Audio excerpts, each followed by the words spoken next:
हाँ देखिए, जीके के अंतर्गत में हम सिविक्स में हम बात कर रहे हैं।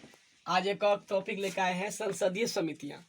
संसदीय समितियां का मतलब संसद जो है अपने कार्यों का जो निर्वहन करती है वो कुछ न कुछ समिति को बना करके उसके माध्यम से करती है, तो उसी को हम संसदीय समिति कहते हैं।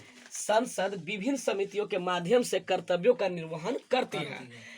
दो भागों में इसको बांटा गया है संसदीय समिति को, एक अस्थाई समिति है, एक तदर्थ है। अस्थाई समिति है जो कभी विघटित नहीं होती है, वो हमेशा रहती है।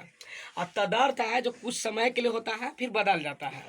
अस्थाई समिति में 6 समिति प्रमुख है। एक वित्त समिति है, विभागीय स्थायी समिति, जांच समिति, परीक्षण एवं नियंत्रण समिति, सदन के दैनिक कार्य हेतु समिति और एक सदन समिति है।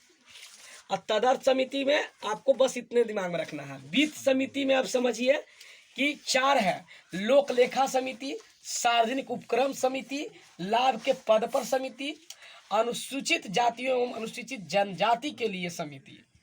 अब सुनो, मेन 3-4 ठो समझ लो। लोक लेखा समिति समझ लो। लोक लेखा समिति में कुल 22 सदस्य होते हैं, जिनमें 15 सदस्य लोकसभा से और 7 सदस्य राज्यसभा से होता है। अब कार्यकाल इसका 1 वर्ष है, समझ रहा है। तो एक बात और समझ लो कि लोक लेखा समिति का जो कार्य है वो क्या कार्य है, भारत सरकार के विनियोग लेखा और उन पर नियंत्रक तथा महालेखा परीक्षक के प्रतिवेदन की जांच करना। महालेखा परीक्षक जिसको हम लोग CAG है ना, नियंत्रण महालेखा परीक्षक CAG है ना, कंट्रोलर एंड ऑडिटर जनरल, उनके द्वारा जो प्रतिवेदन दिया गया है उसकी जांच करती है लोक लेखा समिति, है ना। दूसरा है हला नहीं करना, प्राक्कलन समिति। तो प्राक्कलन समिति में सदस्यों की संख्या 30 होती है, लेकिन इसमें केवल लोकसभा से ही सदस्य होते हैं और कार्यकाल इनका 1 वर्ष का होता है। और सबसे बड़ी संसदीय नियंत्रण समिति में प्राक्कलन समिति है। हाँ, सरकारी उपक्रम की एक समिति है जिसमें सदस्य की संख्या 22, 15 गो लोकसभा से और 7 गो राज्यसभा से। कार्यकाल 1 वर्ष का। CAG के रिपोर्ट की भी जांच करती है, ठीक है।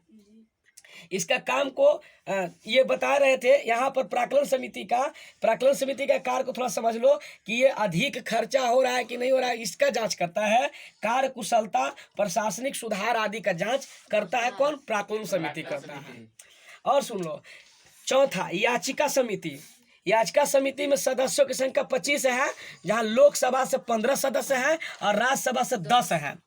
कार्य क्या है, लोकसभा या राज्यसभा को प्रस्तुत की गई याचिका, जो कोई याचिका दिया गया है उसके विचार करना और प्रतिवेदन प्रस्तुत करना, यही इनका काम है। किसका, याचिका समिति का। इसमें जो 3 समिति के अभी हमने जो जिक्र किया है, लोक लेखा समिति, प्राक्कलन समिति और सरकारी उपक्रम समिति, ये 3 गो जो समिति है वो संसदीय नियंत्रण समिति है।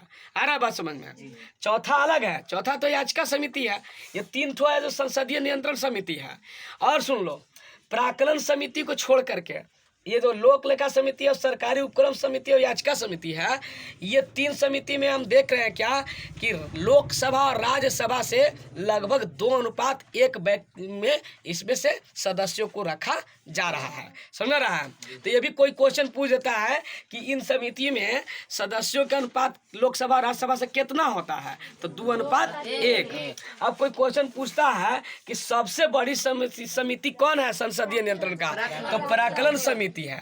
अगर कोई पूछता है कि लोक लेखा समिति में कुल सदस्यों की संख्या कितना है, तो 22 गो है ना। याद रखना है, प्राक्कलन में 30 गो है, सरकारी उपक्रम में 22 गो है और याचिका समिति में 25 गो है। इतना मेन जान गया तो बहुत ही तुम लोगों के लिए हेल्पफुल हो जाएगा, है ना। बस।